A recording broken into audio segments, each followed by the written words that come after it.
Sir wait తగ్గాలి అనుకునే ముందు అసలు వెయిట్ ఎందుకు పెరుగుతున్నారు? ప్రతి ఒక్కరు ఇప్పుడు ఈ జనరేషన్‌లో మనం చూసుకుంటే గనక చిన్న నుంచి పెద్దవారి వారికి ఫ్యాట్ అనేదైతే వస్తూ ఉంది. అసలు దీని అంతటికి రీజన్ ఏంటి ఈ రోజుల్లో? మంచి క్వెషన్ అండి. ఎందుకంటే చాలా మంది ఈ మధ్య నా దగ్గరకొచ్చే క్లయింట్స్‌లో గూడా హ్మ్.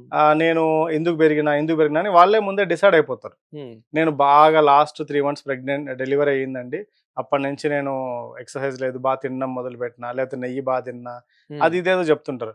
ఒరిజినల్‌గా వెయిట్ పెరగడానికి గల కారణం ఏంటి అంటే, ఇన్‌ఫాక్ట్ వెయిటే గాదు, చాలా రకాల సమస్యలు ఇప్పుడొస్తున్న పీసీఓడీ, ఇన్‌ఫెర్టిలిటీ, డయాబెటిస్ హ్మ్. అన్నిటికి గూడా కారణము మేజర్ రూట్ కాజ్ అనేది ఒకటుంటదండి. అది ఇన్సులిన్ రెసిస్టెన్స్, చాలా మందిలో అదే ప్రాబ్లమ్ ఉంటది.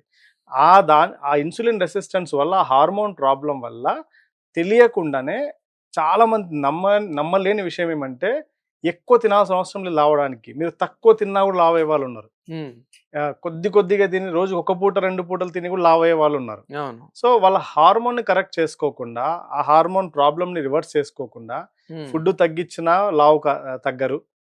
ఏం చేసినా లావు తగ్గరు. ఇంగా హ్మ్. పెరుగుతూనే ఉంటారు. సో, ఆ అవును. రూట్ కాజ్ ఫ్యాట్ పెరగడానికి మీరంటున్నట్టుగా, లేదా పీసీఓడీ గాని ఏదున్నా ఆ ఇన్సులిన్ రెసిస్టెన్స్‌ని కరెక్ట్ చేయడం ఈస్ ద కీ. అది ఓకే. చేయకపోతే ఏం చేసినా వేస్టే.